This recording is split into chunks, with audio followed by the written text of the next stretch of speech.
de información socio-religiosa contada por los periodistas.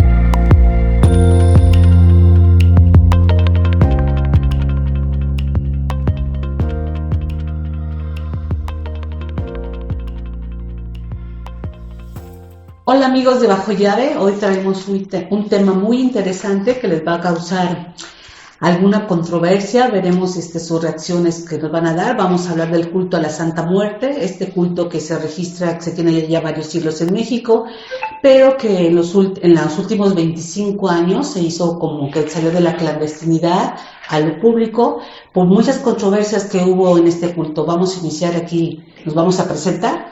Felipe. Bueno, bienvenidos, bienvenidas, soy Felipe Monroy, estamos aquí para hablar de esto que tiene todo su lado truculento, pero además sumamente interesante como fenómeno socio-religioso. ¿Lilian? ¿Qué tal amigos de Bajo Llave? Y pues seguramente este número o esta edición va a ser divertidísima. Bastante interesante, muchas gracias Maru, compañeros, amigos. Esperamos sus comentarios, vamos a retroalimentar por supuesto como en cada episodio de Bajo Llave. Pues vamos a empezar con Felipe. Bueno, pues ¿en qué consiste el tema de la Santa Muerte? La verdad es que es un tema, ya lo decía, escabroso. No lo puedo denominar de otra manera, porque hay que remontarnos a una época que quizá, bueno, aquí sí ya todos recordamos, los años 90. A inicios de los años 90, finalmente el gobierno mexicano hizo un proceso de legitimación de las asociaciones religiosas en el país. Uh-huh. Después de la guerra cristera y los acuerdos, había como un cierto pacto de no te veo y no te escucho hasta 1992. Y en 1992 las iglesias comenzaron a registrarse como una figura de asociación religiosa. Y estas asociaciones religiosas necesitaban pues tener una doctrina, tener un culto, unas reglas, una participación, una estructura, en fin. Y en ese contexto, en donde muchas iglesias estaban tratando de constituirse, surge un pequeño grupo de unas personas que tenían una devoción muy particular por la fe y los muertos. Y estamos hablando particularmente de David Romo Guillén, quien creó esta organización que se llamó en algún momento los Misioneros del Sagrado Corazón y de San Felipe de Jesús, ni más ni menos. Una organización que el Sagrado Corazón de Jesús es una de las devociones más importantes de México y San Felipe de Jesús patrono del país. Y dependía de la Iglesia Católica, ¿no? No. Okay. No. Quería depender de la Iglesia Católica. Y de hecho, a las autoridades eclesiásticas de aquel momento les pidieron un favor, que los incluyeran como parte de la Iglesia Católica para poder atender, insisto, al tema de la muerte. La muerte en los hospitales y la muerte en los panteones.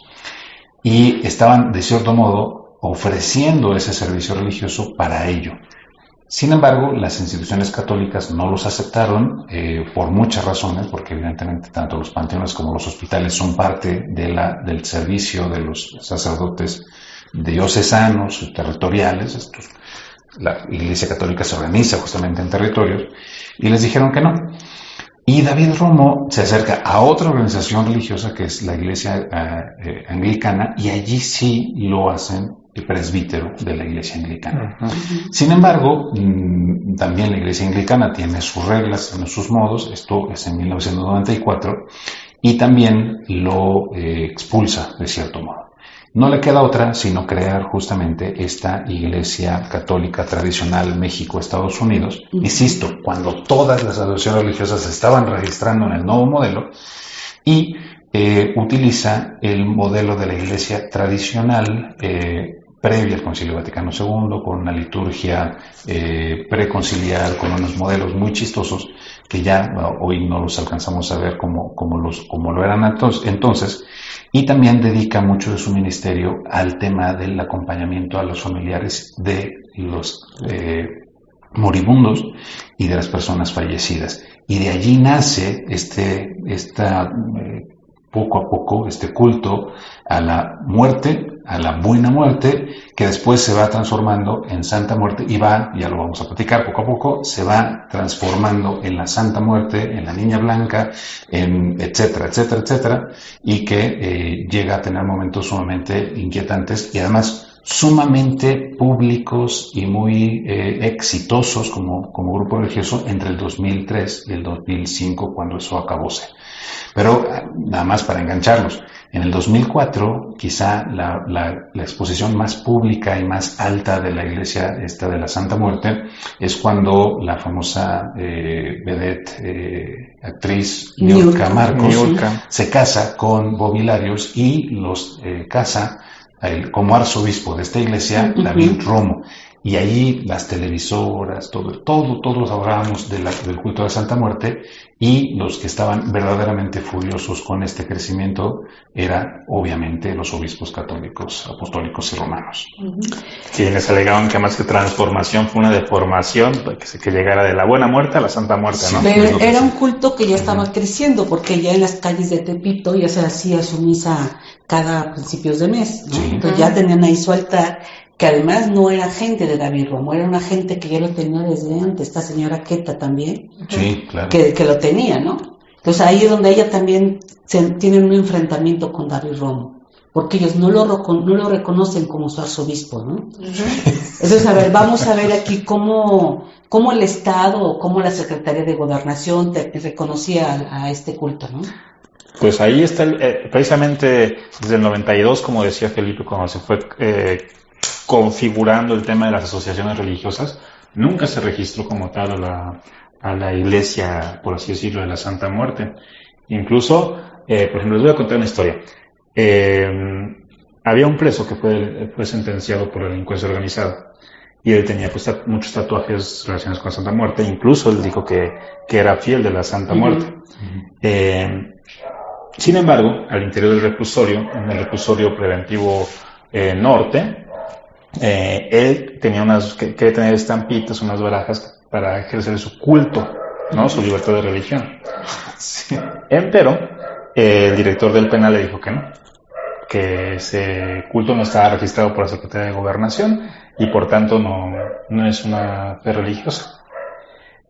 Entonces, el caso pues llegó hasta la Suprema Corte de Justicia. Incluso por ahí el ministro José Ramón Cosío dijo que debía analizarse por el tema de libertad religiosa, puesto que se estaba vulnerando la libertad religiosa de esta persona. Sin embargo, a final de cuentas, el caso regresó a un tribunal federal, y el tribunal federal dijo que en efecto no se le podía considerar un culto como tal, puesto que no está registrado ante la Secretaría de Gobernación como una asociación religiosa el tema de la Santa Muerte.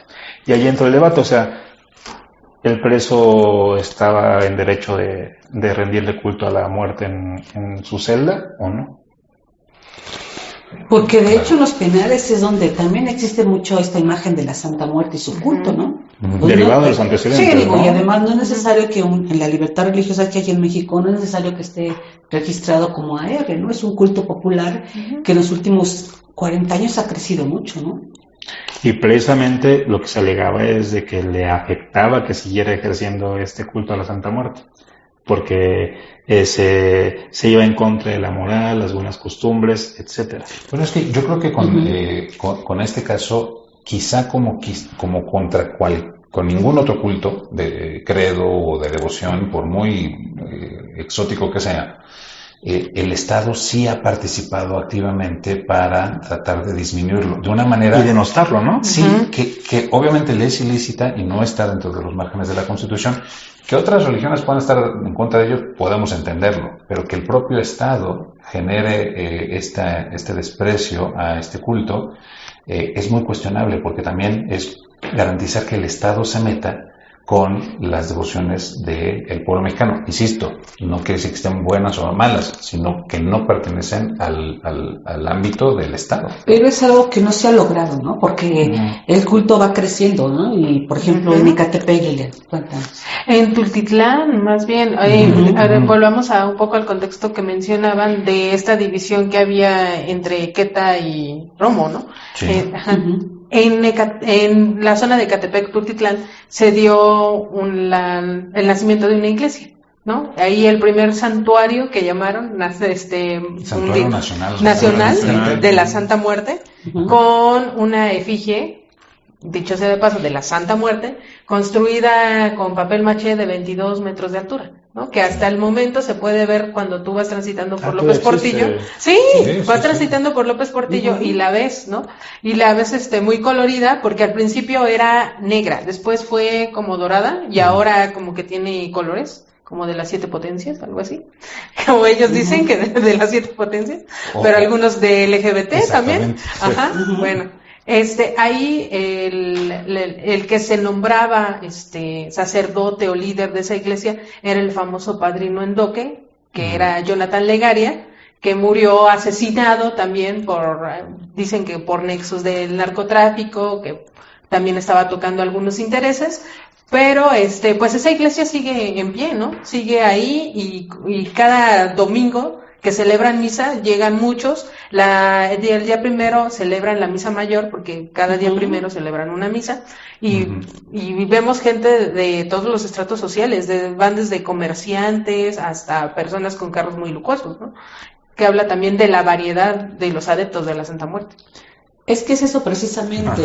En un inicio se le ligaba nada más con la gente vinculada al narcotráfico o a delincuentes, que era así como la competencia de San Judas Tadeo, ¿no? Pero es que, el santo de las causas difíciles. Pero es que Guillén, es decir, como apoderado legal de la asociación religiosa y también como autonombrado arzobispo de la iglesia, como que él sí trató de darle una lectura teológica, devocional mucho más estructurada al culto de la Santa Muerte, no tan popular, y justamente en su, digamos, su doctrina decía que en efecto él iba por esas personas, o sea, por las prostitutas, por los narcotraficantes, por la gente violenta, porque al final el culto de Santa Muerte tenía que ver con la recuperación de esas personas, la catolización de ese sector.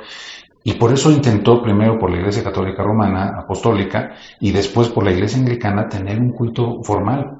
Solo que, y yo creo que aquí es tema para debate, al parecer esto se les salió de las manos, porque intervinieron muchísimos otros cultos santeros, Palomonte, Oshun y todas estas cosas, santería, chamanismo, junto con catolicismo barroco.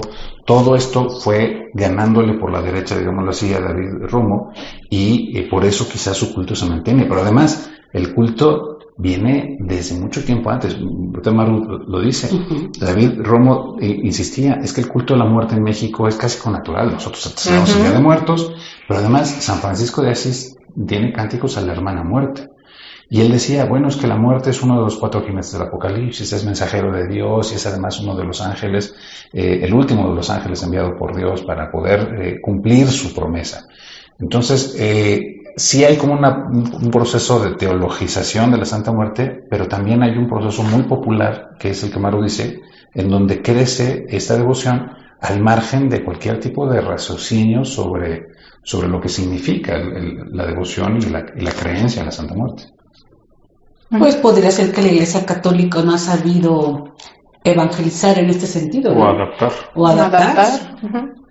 Además, tenemos que resaltar que es una devoción muy particular, o sea, muy libre, porque se pueden ofrecer diferentes tipos de cosas.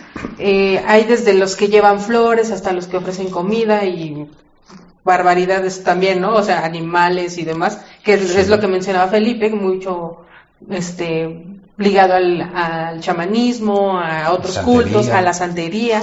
Entonces, pues, entre más fácil sea el culto, pues más adeptos, ¿no? También. Sí, es que no hay reglas. De hecho, uno de los grandes, yo creo que trabajos etnológicos que hace Roberto Garcés de la Ibero es justamente relatar las ceremonias en las iglesias de la Santa Muerte. Y en realidad no tienen nada que ver una con la otra. Y es una de las razones, aparentemente, por las cuales la Secretaría de Gobernación le retira el registro, porque según el registro originalmente era para que la Iglesia Católica tradicional en México, Estados Unidos, realizara ceremonias tridentinas. Pero cuando las ceremonias pasan con ritos chamánicos, santeros, por ejemplo, uno de los relatos que del Día de San Lázaro, el Día de San Lázaro está vinculado con, en la santería, con Babalu Ayé, ¿no? Y entonces tienen una efigie de San Lázaro llena de sangre seca, en donde se le colocan semillas, aceites, y a la gente que va a consagrarse a esto, pues también le dan zapes, los masajean y hacen rituales que evidentemente ya no son católicos, no hay de manera, ni viejos, ni antiguos, ni futuros. Y esto le hace como muy sencillo a la gente participar porque en realidad no hay muchas reglas. Pero eso también generó el gran problema y la división entre David Romo, Enriqueta y el Pantera, porque se estaban peleando un culto sumamente disperso, ¿no? Y que por eso la gente lo sigue disperso, abrazando. pero con ganancias. Porque cada altar es independiente, ¿no? Es ofrenda, y pues quien pone el altar es el que recibe la ofrenda, ¿no? Que eso fue el problema con Romo, con Queta y con las personas de acá de Catepec, ¿no? El dinero. Pero es que así es independiente, cada quien puede poner su altar y puede realizar sus misas, no hay una estructura como iglesia como tal, ¿no? Entonces ahí también es donde entra el problema con la Iglesia Católica. Claro. Dejan de recibir también todos estos donativos que hacen. ¿Hacia quiénes se van? Es los donativos que hace la gente que asiste. Hacia las casas, porque muchos no son templos. Yo vivo a calle y media donde hay un altar de la Santa Muerte, hacen sus misas, pero es como pareciera una casa abandonada, ¿no? Los únicos que reciben las ganancias son las gentes que abren cada mes para que se celebre el culto, la misa que ellos dan. En ese altar, desde hace varios años, se ponía flores, comida, sobre todo manzanas. Últimos meses ya no ponen ni comida ni manzanas porque la gente indigente, los que andan por ahí, pues se las llevaban, ¿no? Entonces ya nada más dejan las flores, que es lo que no se roba. Sí, que no se pueden comer. Las personas en situación de calle. Sí. En Veracruz se daba un caso también importante, también se instaló un altar de la Santa Muerte, pero ahí sí se pelearon, ¿no? Entonces es eso también, que se pelean, se separan, cada quien pone su altar. Entonces ahí donde pues los fieles se van con uno, los fieles se van con otros, pero este culto se ha dispersado mucho, ¿no? En Estados Unidos, a través de redes sociales, ya los estadounidenses lo han adoptado mucho y está creciendo también hasta hacia Centroamérica. Sí, hay un crecimiento bastante amplio, incluso también para Europa, donde se está retomando precisamente todo la cultura medieval de representaciones de la muerte, ¿no? Entonces está haciendo una readaptación, tomando también en cuenta lo que se vive acá en América. Claro, ¿no? Lo más inquietante, digo, ahora que está platicando de Veracruz, es justamente la justificación, digamos, milagrosa de este culto, ¿no? Por ejemplo, también en algún punto se habló de que el origen así tal cual de la Santa Muerte tenía lugar en Catemaco, Veracruz, con el famoso brujo mayor, que se le aparece el ángel de la muerte y le pide que haga una efigie justamente roja, y que tenga una veladora roja, porque va a preservar de los malos tratos a quienes padezcan la muerte de una manera violenta. Pero esto es incomprobable porque al final de cuentas es parte justo de la justificación, digamos, hagiográfica o teológica que quieren darle. Y el asunto es que desde el 90 y tantos, 92, 94, que realmente empieza a desarrollarse esta idea de acompañar a los moribundos y a los muertos por violencia, pues cómo se ha ido adaptando. Y de hecho, en el momento de mayor crisis, cuando se le retira primero se acepta en el 2003, se acepta que la Iglesia es una asociación religiosa con todos los derechos y las obligaciones, y después, 2 años después, se le retira, y se le retira por este tecnicismo que hay que considerarlo. Pero después de esto viene una crisis en donde comienzan a ser asesinados los líderes de estas iglesias, se captura a David Guillén, lo vinculan a una banda de secuestradores, se le acusa de estafa, los Aztlán, famoso, se le acusa con una estafa para tratar de construir una catedral, y bueno, y también, ustedes se acordarán que por derechos hubo un pleito de utilizar la famosa imagen de la calavera vestida y se propone un ángel que además me parece bellísimo, que es un maniquí del centro histórico, un maniquí de novia del centro histórico vestido con alas, una especie como de personaje asexuado, con una peluca también, pues de fantasía, con unas alas de fantasía, y se quería mantener vivo el tema de la Santa Muerte a través de una nueva iconografía.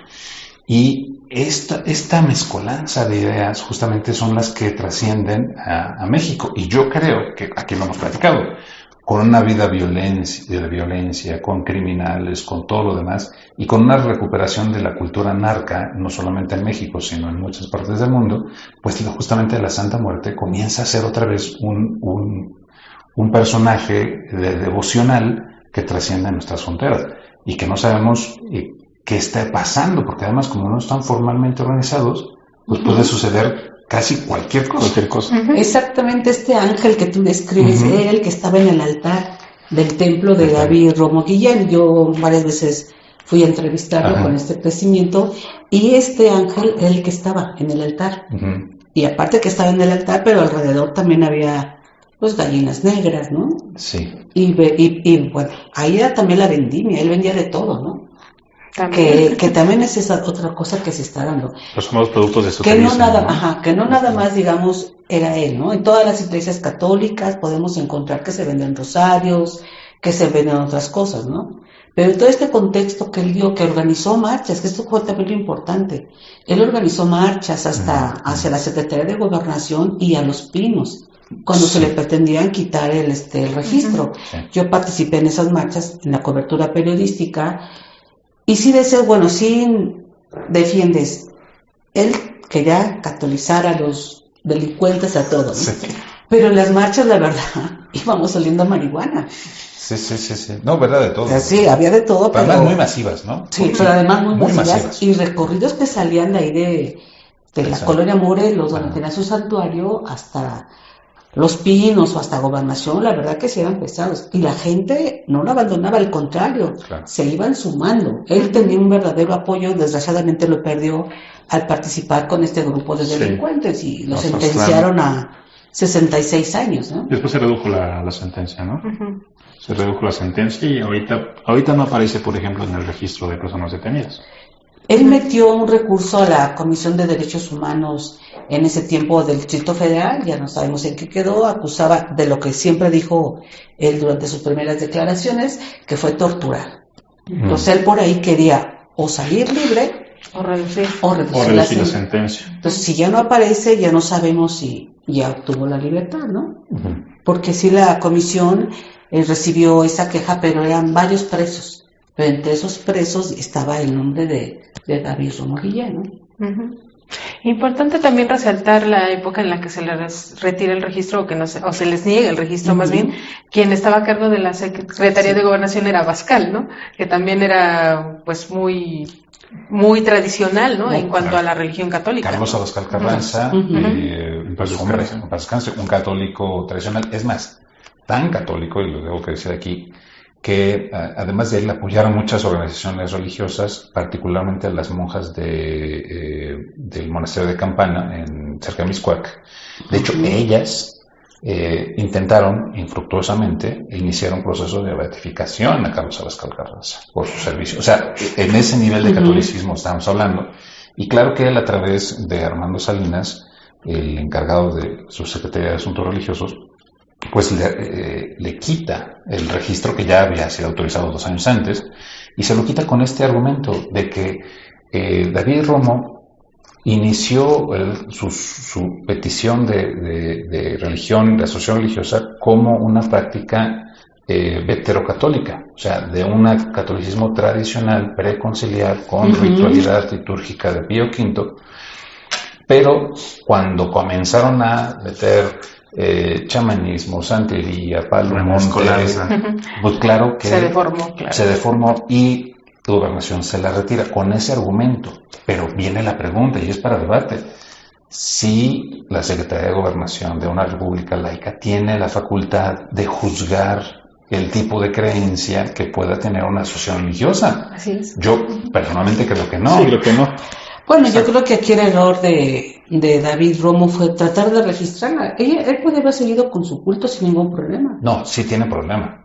O sea, como culto, en un estado, una república laica como esta, claro que los credos tienen que ser registrados. ¿Cuántas Todas las cultos que hay? ser A ver, digo, ¿cuántos cultos hay en México que funcionan así en los estados? Sí, Nosotros digo, claro, no eran claro, esas. sí, por debajo de la debajo Sí, de la- entonces él podrá haber seguido. Pero no de Como él, las otras, no de las otras, pero él no las pudo otras haber ramas hecho. de la Santa Muerte que están por debajo del agua. ¿no? Exactamente, Y que sí. acá lo que Porque aquí el debate que se da es por Es que ejemplo, le van a involucrar mucho todavía, dinero. sí, el año pasado todavía retiraron un gran altar que se tenía en la Santa Muerte en la delegación Iztacalco, ¿no? Así, A ver, los altares a la Virgen de Guadalupe no los retiran. Así Y es, en así es. muchos lados, en mi colonia, pues hay varios altares hacia la Virgen de Guadalupe, Bueno, que están en claro. lugar público, no están adentro de los edificios. Así es. Esos altares no los retiran. No, y porque Y tienen... esos altares de la Santa Muerte Pero tienen, sí los han retirado. por ejemplo, incluso delegaciones en la Ciudad de México y en muchas Ajá. partes del país, los altares a la Virgen de Guadalupe tienen una función pública útil para el Estado. Por ejemplo, donde pones una Virgen de Guadalupe se deja de tirar basura. Ah, eso sí, cierto. Por ejemplo, ¿no? O se Bueno, reduce el no, nivel se reduce delictivo, se porque reduce cómo el te voy a nivel. saltar enfrente de la Virgencita, ¿no? Pero tienes razón, Maru, en ese punto. O sea, en realidad, pero esto viene y lo tenemos que decir con claridad, de la guerra de Calderón. Cuando Calderón le declara la guerra al narcotráfico, no solamente se la declara a la bala y al tráfico del estupefaciente, sino también a la cultura narca. Ujú. Y evidentemente la Santa Muerte, por Se relaciona con los sicarios. se le conocía por su vinculación al narcomenudeo. Sí, Y porque cuando destruir- detenían a algunos delincuentes, encontraban el El altar. altar, de la Santa y y Muerte, todavía, incluso... Destruir el altar de la Santa Muerte implicaba también recuperar el espacio de la paz pública. Ajá. Del caso que les comentaba hace un momento, lo que dijeron en el sistema penitenciario es que esas imágenes perturbaban la estabilidad emocional y el buen juicio de los demás presos. Bueno, ahí está. Y lo que dijo el afectado, quien allá en el reclusorio norte, fue de que esto pues violentaba sus derechos a la libertad religiosa, a la libertad de creencia, a la libertad de culto, y argumentó que pues el gobierno no únicamente debe aceptar las religiones que son de su agrado. Ahora, ustedes se acordarán de esta película famosa de El abogado del diablo con Kenny Sí. Reeves, Ujú. en donde justamente como abogado del diablo, Kenny Reeves exculpa a un santero justamente por matar una gallina y hacer magia negra, justamente diciendo que es su libertad religiosa. Y esa es una frontera bien delicada en nuestro país, porque evidentemente nosotros venimos, uno, de un regio patronato en donde el Estado y la Iglesia Católica eran lo mismo. Después pasamos por un gran conflicto de separación Iglesia-Estado y luego una persecución religiosa y luego un revanchismo religioso. Y ahora estamos frente a lo que realmente pueden ser los márgenes de libertad religiosa. Y el caso de la Santa Muerte, por mucho que pueda agradarnos o desagradarnos, pues sí evidencia cuáles deben ser los márgenes del Estado respecto a los credos de las personas. Ahora, si estos credos están en conflicto con las identidades nacionales, pero no solamente la Iglesia Católica y la Iglesia de la Santa Muerte, hay muchos credos religiosos en el país que prohíben la veneración de los símbolos patrios. Ujú. Sí, los Y testigos de Jehová. por ejemplo, y allí hay márgenes que todavía el Estado no ha resuelto. Y en el caso de la Santa Muerte, como es tan compleja, tan diversa y tan pulverizada en sus devociones, pues no la puedes juzgar de un jalón. Ni la puedes regular. Ni la puedes tampoco. regular de un jalón. Sí. Que eso es lo que quiso hacer el gobierno, Que ¿no? se Aquí vendría a con ser Carlos imposible Abascal. regularla, ¿no? O sea, está tan fragmentada, tan extendida Ujú. y tan incrustada en el imaginario colectivo que es súper complicado lograr una regulación. Sí, a mí me gustaría regresar un poco a esa delgada línea que divide el culto a la Santa Muerte ligado a la Iglesia Católica, ¿no? Porque también así, digamos, nacieron juntos, se fueron medio difuminando, pero, por ejemplo, tienen una oración que dice, Jesucristo vencedor, que en la cruz fuiste vencido. Sí. Entonces ahí va, intrínsecamente relacionado con la Iglesia Católica. Y bueno, de ahí nos disparamos hacia lo demás, ¿no? Incluso se dice que en México hay 8 millones de creyentes de la Santa Muerte, pero que podrían ser hasta el doble, porque muchos no se asumen como creyentes de la Iglesia de la Santa Muerte, sino que se siguen diciendo católicos, ¿no? A pesar de su adoración a la Santa Muerte. Sí, es un crecimiento, digamos, exponencial, porque según el como censo los del ateos que son 2010, guadalupanos. sí, en el censo del 2010 sí se registraba como seguidores de esta Iglesia Católica Apostólica Tradicional en México, USA, 4,000, ¿no? Y en el censo del 2020, pues ya no se registra, ¿no? Y eso que la Iglesia Católica Tradicional o veterocatólica, esa iglesia de David Romo no es hoy mismo, no es la única iglesia veterocatólica. Hay 200 iglesias autónomas con registro ante la Secretaría de Gobernación que son veterocatólicas. No están reconocidas, obviamente. De hecho, algunos de sus ministros están excomulgados por la Iglesia Católica Romana Apostólica, pero no están vinculados de ninguna manera con la Santa Muerte ni ninguna de sus devociones. Es decir, sí, no ha habido, digamos, piso parejo por parte de las autoridades federales respecto a las organizaciones religiosas. Y quizá, no lo sé, y quizá tengan razón, porque sin duda, no quiero decir, porque eso también fue una cosa muy, muy triste. La Iglesia Católica en aquel entonces, la Conferencia del Episcopado Mexicano con Guadalupe Martín Rábago, el arzobispo de León, ni más ni menos del Bajío mexicano, fue sumamente duro, no solamente con los líderes de este culto, sino con los feligreses, e invitó exhaustivamente a destrozar justamente todos estos símbolos vinculados a la Santa Muerte, a todos los católicos.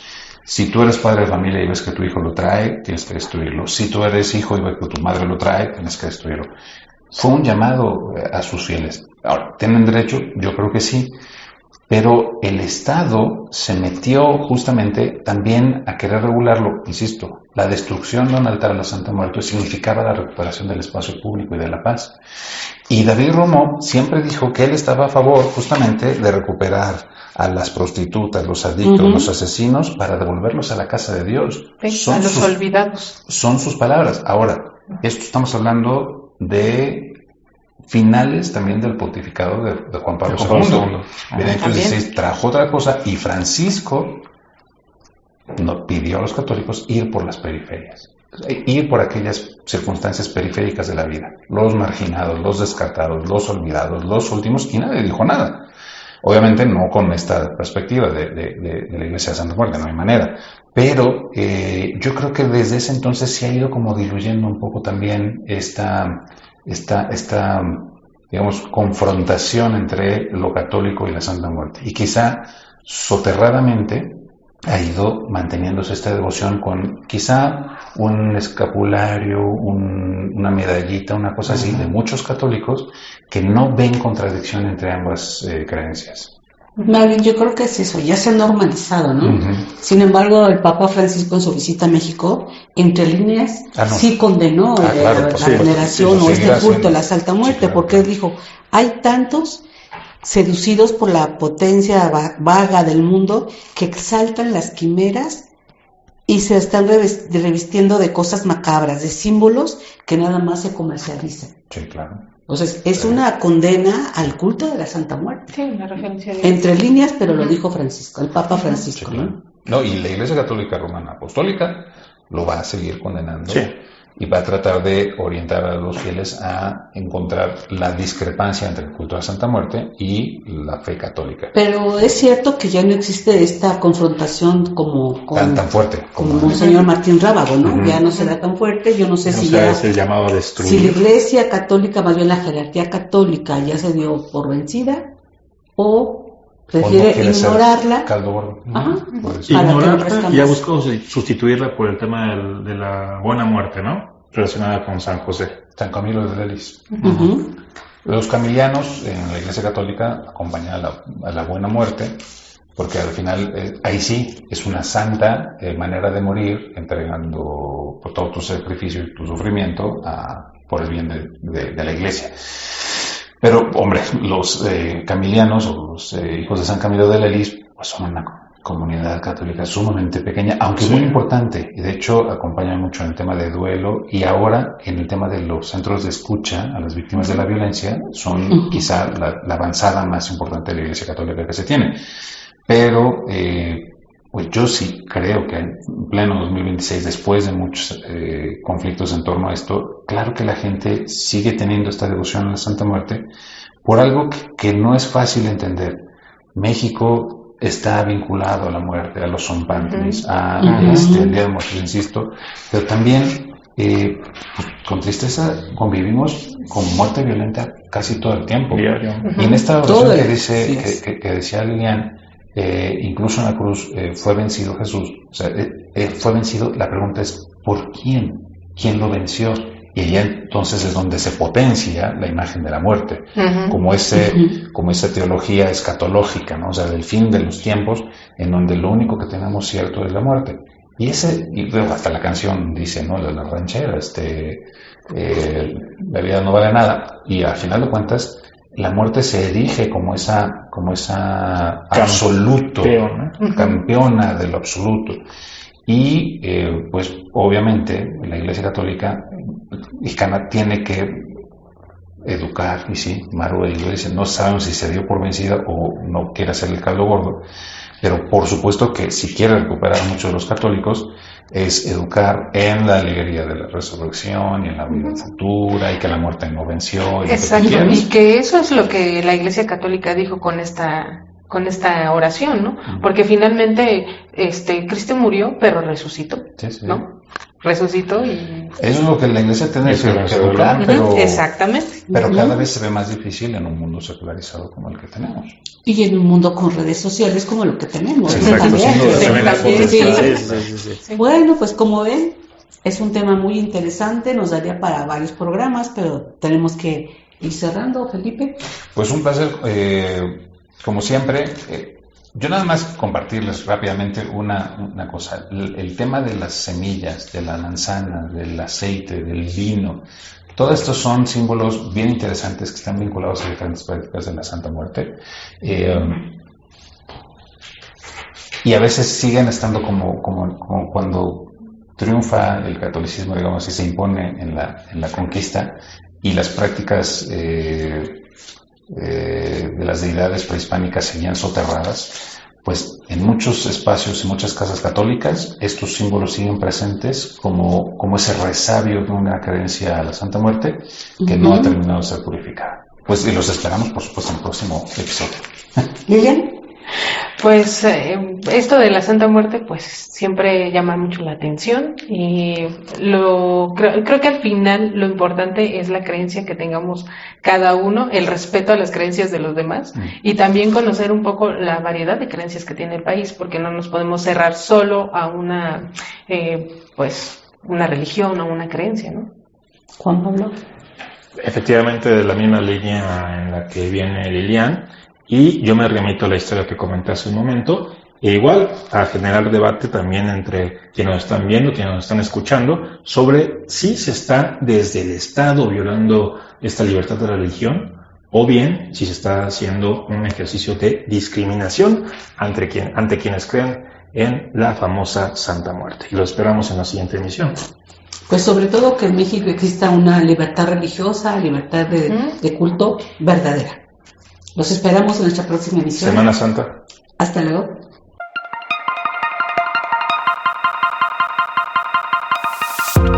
Bajo Llave, el podcast de información socio-religiosa contada por los periodistas.